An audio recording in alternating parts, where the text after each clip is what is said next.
Hi friends, welcome back to Ammu's learning. ഇന്ന് നമ്മൾ പഠിക്കുന്നത് 6th സ്റ്റാൻഡേർഡിലെ സോഷ്യൽ സയൻസ് ആണ്. അതിലെ 5th chapter the earth myth and reality. ഈ ചാപ്റ്ററിൽ നിന്നുള്ള 4th പാർട്ടാണ്. കഴിഞ്ഞ പാർട്ടുകൾ നമ്മൾ എന്താണ് ലാറ്റിറ്റ്യൂഡ്സ് എന്നും എന്താണ് ലോഞ്ചിറ്റ്യൂഡ്സ് എന്നും പഠിച്ചു. അതുപോലെ the exact location of a place on the earth is determined by the help of the latitudes and longitudes. എന്താണ് ലാറ്റിറ്റ്യൂഡ്സിൻ്റെയും ലോഞ്ചിറ്റ്യൂഡ്സിൻ്റെയും സഹായത്തോടെ നമുക്ക് എർത്തിലെ ഒരു പ്ലേസിന്റെ എക്സാക്ട് ലൊക്കേഷൻ പറയാൻ കഴിയും എന്നാണ് പറഞ്ഞു നിർത്തിയത്, അല്ലേ? എങ്കിൽ നമുക്ക് ഇന്നത്തെ ക്ലാസ്സിലോട്ട് കടക്കാം. നിങ്ങൾ ഈ പിക്ചർ നോക്കൂ. 2 കുട്ടികളെ കാണാം, അല്ലേ? അതിൽ ഒരു കുട്ടി ഉറങ്ങുന്നു, ഒരു കുട്ടി സ്കൂളിലേക്ക് പോകുന്നു. ആരൊക്കെയാണ് അവർ? അലീനയും അമ്മുവുമാണ്. അലീനയും അമ്മുവും എർത്തിന്റെ 2 ഓപ്പോസിറ്റ് ഫേസിൽ താമസിക്കുന്ന കുട്ടികളാണ്. Aleena leaves in California in the USA and Ammu leaves in Kerala. Aleena USA കാലിഫോർണിയയിലും അമ്മു കേരളത്തിലുമാണ്, അല്ലെ? ഇന്ത്യയിലാണ് താമസിക്കുന്നത്. From the globe you can understand that these places are located on opposite faces of the earth. ഗ്ലോബിൽ നിന്ന് നമുക്ക് മനസ്സിലാക്കാൻ സാധിക്കും ഈ 2 സ്ഥലവും എർത്തിന്റെ ഓപ്പോസിറ്റ് ഫേസിലായിട്ടാണ് വരുന്നത്. മനസ്സിലായോ? ഇതിൽ ആരാ സ്കൂളിൽ പോകുന്നത്? കേരളത്തിൽ താമസിക്കുന്ന അമ്മു ആണ് രാവിലെ സ്കൂളിലോട്ട് പോകുന്നത്. എന്നാൽ അലീന എന്ത് ചെയ്യുന്നു? Aleena is sleeping at night. Aleena അവിടെ രാത്രി ഉറക്കത്തിലാണ്. While Aleena goes to school in the morning it will be night at Ammu's place. ഇനി അലീന സ്കൂളിലോട്ട് പോകുന്ന സമയത്ത് അമ്മുവിന്റെ സ്ഥലത്ത് രാത്രിയായിരിക്കും, അല്ലേ? When it is day on face of the earth the opposite face experiences night. എർത്തിന്റെ ഒരു ഫേസിൽ ഡേ ആയിരിക്കുമ്പോൾ എർത്തിന്റെ മറു സൈഡിൽ അല്ലെങ്കിൽ ഓപ്പോസിറ്റ് ഫേസിൽ നൈറ്റ് ആയിരിക്കും. Thus day and night are experienced one after the other. അങ്ങനെയാണ് ഡേയും നൈറ്റും ഉണ്ടാകുന്നത്. Let us see how this happens through a simple experiment. നമുക്കൊരു സിമ്പിൾ എക്സ്പെരിമെന്റിലൂടെ ഇതെങ്ങനെയാണ് സംഭവിക്കുന്നത് നോക്കാം. ഈ പിക്ചറിൽ കാണിച്ചിരിക്കുന്നത് പോലെ ഒരു ഗ്ലോബിനെ ലൈറ്റിന് എതിരെ പിടിക്കുക. അപ്പോൾ ആ ലൈറ്റ് പതിക്കുന്ന ഗ്ലോബിന്റെ ഭാഗം ഇലൂമിനേറ്റഡ്, അതായത് പ്രകാശിക്കുന്നു. എന്നാൽ ഗ്ലോബിന്റെ മറുവശം ഇരുട്ടായിരിക്കും, ഡാർക്ക് ആയിരിക്കും. മനസ്സിലായോ? Now one face will be illuminated and the other will be in the dark. Turn the globe. ഗ്ലോബിനെ തിരിക്കുക. അപ്പോൾ എന്താണ് കാണാൻ കഴിയുന്നത്? The illuminated face turns dark and dark face turns illuminated. പ്രകാശിച്ച ഫേസ് ഡാർക്ക് ആകുന്നു, ഡാർക്ക് ആയിരുന്ന ഭാഗം തിളങ്ങുന്നു. മനസ്സിലായോ? ഇതേ സെയിം മാനറിലാണ് ഡേയും നൈറ്റും എർത്തിൽ ഉണ്ടാകുന്നത്. ഇവിടെ സോഴ്സ് ഓഫ് ലൈറ്റ് എന്ന് പറയുന്നത് സൺ ആണ്, അല്ലെ? The source of light for the earth is the sun.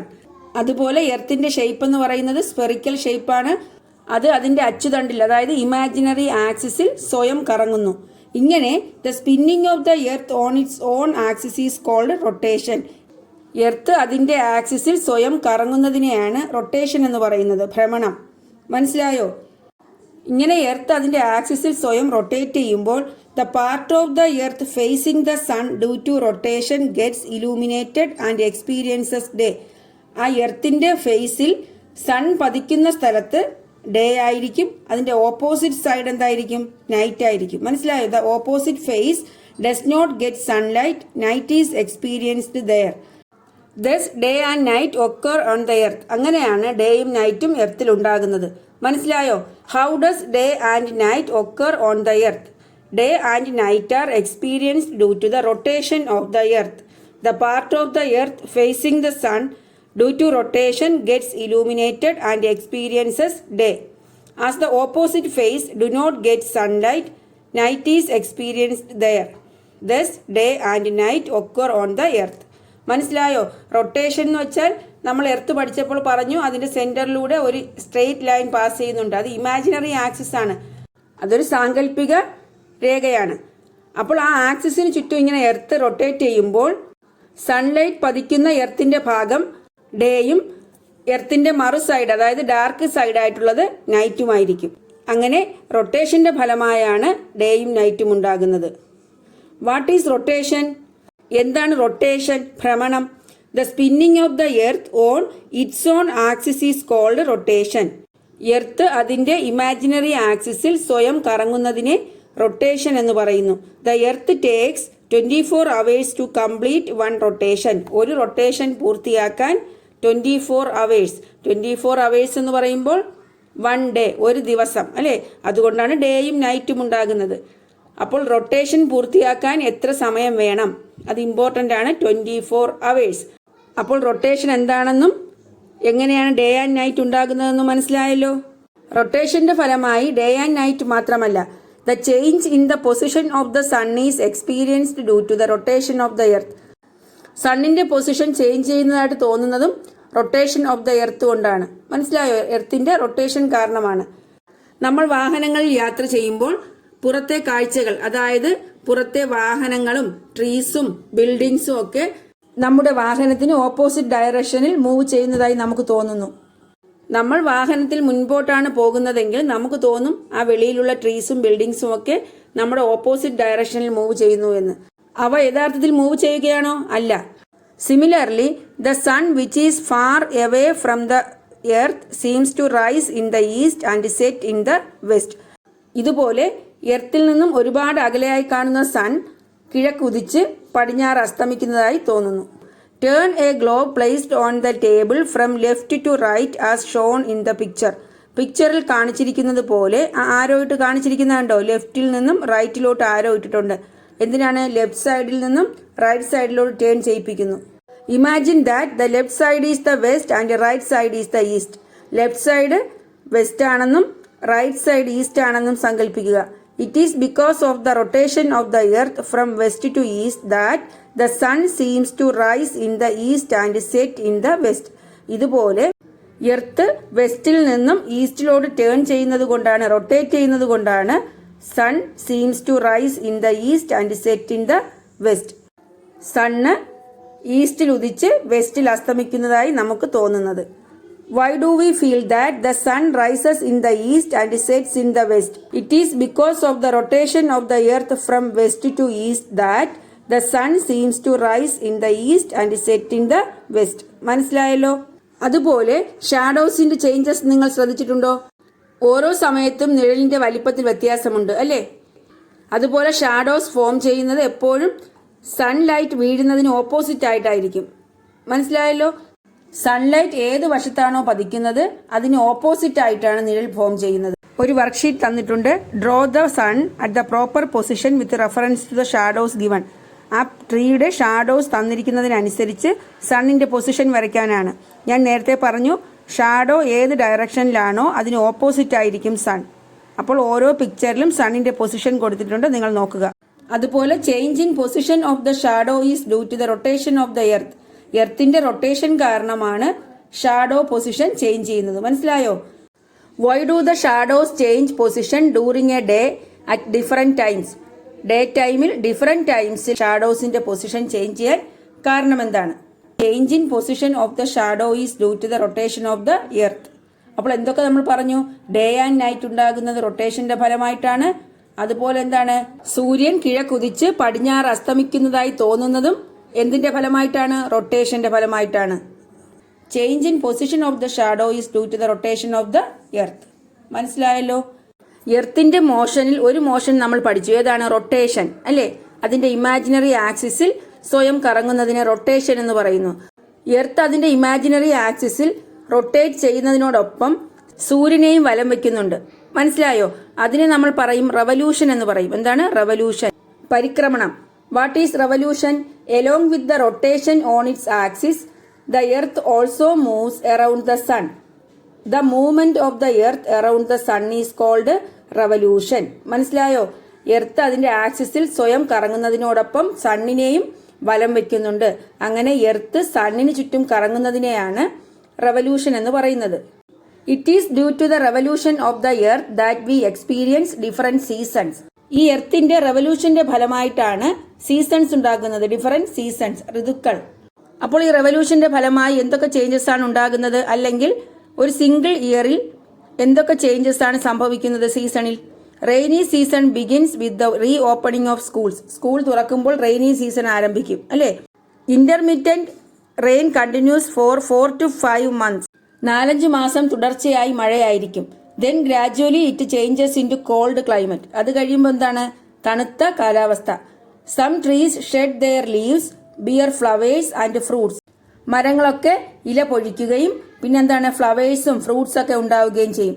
After that it becomes hot climate. അത് കഴിയുമ്പോൾ ഹോട്ട് ക്ലൈമറ്റ് ആയി. ഇതാണ് സീസണൽ ചേഞ്ചസ്. മനസ്സിലായോ? റവല്യൂഷന്റെ ഫലമായിട്ടുണ്ടാകുന്ന സീസണൽ ചേഞ്ചസ്.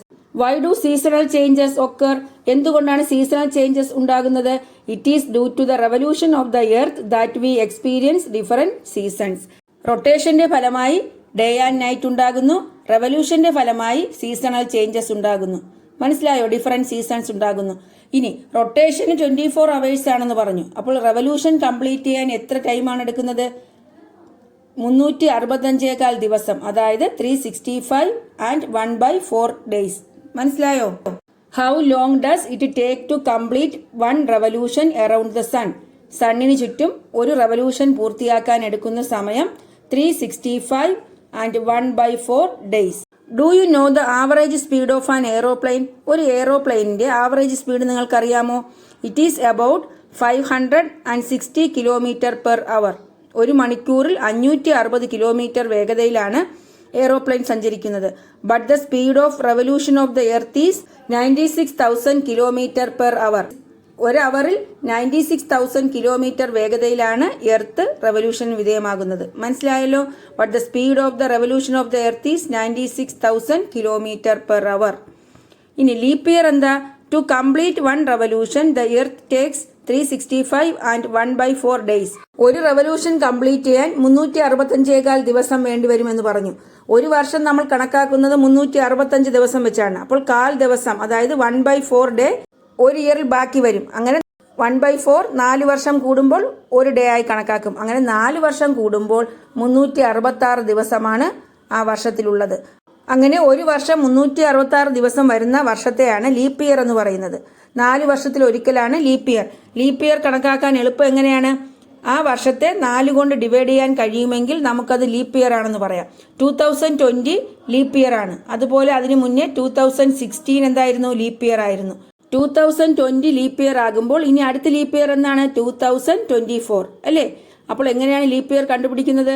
ആ വർഷത്തെ 4 കൊണ്ട് ഡിവൈഡ് ചെയ്യാൻ കഴിഞ്ഞാൽ അത് ലീപ്പ് ഇയർ ആണ്. Leap year to complete 1 revolution the earth takes 365 and 1/4 days. But a year normally has 365 days. The remaining 1/4 part of a day will be considered as a full day once in every 4 years. Thus, every 4th year has 366 days and is called a leap year. മനസ്സിലായല്ലോ? Leap ഇയറിൽ ഫെബ്രുവരിയിൽ 29 days കാണും. സാധാരണ ഫെബ്രുവരി 28 days ആണ്. Leap year ആയിട്ട് വരുമ്പോൾ ആ ഒരു ദിവസം ഫെബ്രുവരി മാസത്തിലാണ് കൂടുന്നത്. ഫെബ്രുവരിയിൽ 29 days കാണും. മനസ്സിലായോ? ഇതിലുള്ള ക്വസ്റ്റ്യൻ നോക്കാം. What is the term used for the year which has 366 days? 366 days ഒരു ഇയറിൽ വന്നാൽ അതിന് എന്ത് ടേമാണ് ഉപയോഗിക്കുന്നത്? Leap year. When does a leap year occur? Every 4th year. എപ്പോഴാണ് ലീപ്പ് ഇയർ സംഭവിക്കുന്നത്? എല്ലാ 4 വർഷം കൂടുമ്പോഴും. മനസ്സിലായോ? When does a leap year occur? Every 4th year. ഇത്രയും കാര്യങ്ങൾ മനസ്സിലായല്ലോ. ഇനി നിങ്ങൾക്കൊരു വർക്ക്ഷീറ്റ് തന്നിട്ടുണ്ട്. The earth my lifelong friend അല്ലേ? ഇതിൽ എന്തൊക്കെയാണ് ഫില്ല് ചെയ്യേണ്ടത്? The things you like on the earth. എർത്തിൽ നിങ്ങൾ ഇഷ്ടപ്പെടുന്ന കാര്യങ്ങൾ. അതുപോലെ the country you like the most and its location based on the latitudes and longitudes.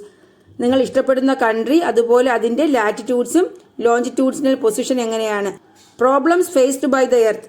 Earth face ചെയ്യുന്ന പ്രോബ്ലംസ് ഏതൊക്കെ? Suggestions to overcome the problems. Problems overcome ചെയ്യാനുള്ള suggestions എന്തൊക്കെയാണ്? ഇത്രയും കാര്യങ്ങളാണ് എഴുതേണ്ടത്. അപ്പോൾ നമുക്ക് ഓരോന്നായി നോക്കാം. The things you like on the earth. എർത്തിൽ നിങ്ങൾ ഇഷ്ടപ്പെടുന്ന കാര്യങ്ങൾ എന്തൊക്കെയാണ്? ദ സൺറൈസ് ആൻഡ് സൺസെറ്റ്, അതുപോലെ the phenomena of rain, snow, etcetera. ഇത് രണ്ടും എഴുതാം. അടുത്ത the country you like the most and its location based on the latitudes and longitudes. ഇഷ്ടപ്പെടുന്ന കൺട്രി നമ്മുടെ കൺട്രി തന്നെ എഴുതാം, India. Latitudes between 8 degree north and 38 degree north. Longitudes between 68 degree east and 98 degree east. മനസ്സിലായോ? ഇനി problems faced by the earth. Earth face ചെയ്യുന്ന problems എന്തൊക്കെയാണ്? ഇപ്പോഴത്തെ ഏറ്റവും വലിയ പ്രശ്നം എന്താ? എൻവയോൺമെന്റൽ പൊല്യൂഷൻ, പരിസ്ഥിതി മലിനീകരണം, അതുപോലെ ക്ലൈമറ്റ് ചേഞ്ചസ്, പിന്നെന്താ? Use of chemical fertilisers and pesticides. ഇനിയും കൂടുതലായി നിങ്ങൾക്ക് എന്തൊക്കെ എഴുതാൻ പറ്റുമോ അതൊക്കെ എഴുതുക. അതുപോലെ suggestions to overcome the problems. ഈ പ്രോബ്ലംസ് ഒക്കെ ഓവർകം ചെയ്യാനുള്ള നിർദ്ദേശങ്ങൾ എന്തൊക്കെയാ? എൻവയോൺമെന്റൽ പൊല്യൂഷൻ കുറയ്ക്കാൻ clean your surroundings, decomposition of waste materials, പിന്നെന്താ ക്ലൈമാറ്റിക് ചേഞ്ചസ് ഓവർകം ചെയ്യാൻ പ്രോപ്പർ വാട്ടർ മാനേജ്മെന്റ്, കെമിക്കൽ ഫെർട്ടിലൈസേഴ്സിന്റെയും രാസവളങ്ങളുടെയും കീടനാശിനികളുടെയും ഉപയോഗം കുറയ്ക്കാൻ വേണ്ടി ഓർഗാനിക് ഫാമിംഗ് നമുക്ക് അഡോപ്റ്റ് ചെയ്യാം. മനസ്സിലായോ? ജൈവ കൃഷി അഡോപ്റ്റ് ചെയ്യാം. വേറെ എന്തൊക്കെ മാർഗങ്ങളുണ്ടോ അതൊക്കെ നിങ്ങൾ വീണ്ടും എഴുതുക. ഇത്രയും കാര്യങ്ങളാണ് ഈ ചാപ്റ്ററിൽ പഠിക്കാനുള്ളത്. ഇനി നമുക്ക് ലെറ്റേഴ്സ് അസസ് കൂടി നോക്കാം. ഒന്നാമത്തെ question, name the unique shape of the earth, explain the characteristic features of this shape. എർത്തിന്റെ യുണീക് ഷേപ്പ് എന്താണ് ഈ ഷേപ്പിന്റെ പ്രത്യേകത? നമുക്ക് എന്ത് പറയാം? The unique shape of the earth is geoid. Explain the characteristic features of this shape. ഈ ഷേപ്പിന്റെ പ്രത്യേകത എന്താണ്? The spherical shape of the earth, which is slightly flattened at the poles and bulged at the equator, is known as geoid. എന്താണ്? പോൾസിന്റെ ഭാഗം പരന്നതും equator മധ്യഭാഗം വീർത്തതുമായ spherical shape എർത്തിനെയാണ് ജിയോയിഡ് എന്ന് പറയുന്നത്. മനസ്സിലായോ? Rotation and revolution cause varied effects. Explain the effects. റൊട്ടേഷനും റെവല്യൂഷനും വ്യത്യസ്ത ഫലങ്ങളാണുള്ളത്. എന്തൊക്കെയാണ് ആ ഇഫക്ട്സ്? എന്തു പറയാം? Day and night are experienced due to the rotation of the earth, but it is due to the revolution of the earth that we experience different seasons. Day and night ഉണ്ടാകുന്നത് എർത്തിന്റെ റൊട്ടേഷന്റെ ഫലമായിട്ടാണ്. എന്നാൽ different seasons ഉണ്ടാകുന്നത് എർത്തിന്റെ റെവല്യൂഷന്റെ ഫലമായിട്ടാണ്. മനസ്സിലായല്ലോ? അടുത്ത question എന്താ? If one longitude is drawn for every 1 degree of angular distance, how many longitudes will be there on earth? എർത്തിന്റെ ഓരോ degree കോണളവിലും ഓരോ ലോഞ്ചിറ്റ്യൂഡ്സ് വരച്ചാൽ എത്ര ലോഞ്ചിറ്റ്യൂഡ്സ് ആണ് എർത്തിൽ കാണുന്നത്? എത്രയാണ്? 360 ലോഞ്ചിറ്റ്യൂഡ്സ്. നിങ്ങൾക്കറിയാമായിരിക്കും എർത്ത് എന്ന് പറയുന്നത് 360 ഡിഗ്രിയാണ്. ഒരു റൊട്ടേഷൻ പൂർത്തിയാക്കുമ്പോൾ 360 ഡിഗ്രിയാണ്. സെന്ററിൽ നിന്നും ഓരോ ഡിഗ്രിയിലും ഓരോ ലോഞ്ചിറ്റ്യൂഡ്സ് വരച്ചു കഴിഞ്ഞാൽ 360 ഡിഗ്രിയിൽ 360 ലോഞ്ചിറ്റ്യൂഡ്സ് വരും. മനസ്സിലായല്ലോ? അപ്പോൾ ഇത്രയും കാര്യങ്ങളാണ് ഈ ചാപ്റ്ററിൽ പഠിക്കാനുള്ളത്. ഇന്ന് നമ്മൾ പഠിച്ചത് എർത്തിന്റെ 2 മോഷൻസ് ആയ റൊട്ടേഷനും റെവല്യൂഷനുമാണ്. അതുപോലെ ഡേ ആൻഡ് നൈറ്റ് ഉണ്ടാകുന്നത് എങ്ങനെ, ഡിഫറൻറ്റ് സീസൺസ് ഉണ്ടാകുന്നത് എങ്ങനെ, പിന്നെന്താണ് ഷാഡോസിനെ കുറിച്ച് പഠിച്ചു അല്ലേ? അപ്പോൾ നിങ്ങൾക്ക് എൻ്റെ ക്ലാസ് ഇഷ്ടപ്പെട്ടു എന്ന് വിചാരിക്കുന്നു. നിങ്ങൾക്ക് എൻ്റെ ക്ലാസ് ഇഷ്ടപ്പെട്ടാൽ നിങ്ങൾ എൻ്റെ ചാനൽ സബ്സ്ക്രൈബ് ചെയ്യണം, നിങ്ങളുടെ ഫ്രണ്ട്സിനൊക്കെ ഷെയർ ചെയ്യണം. Thanks for watching Ammu's learning.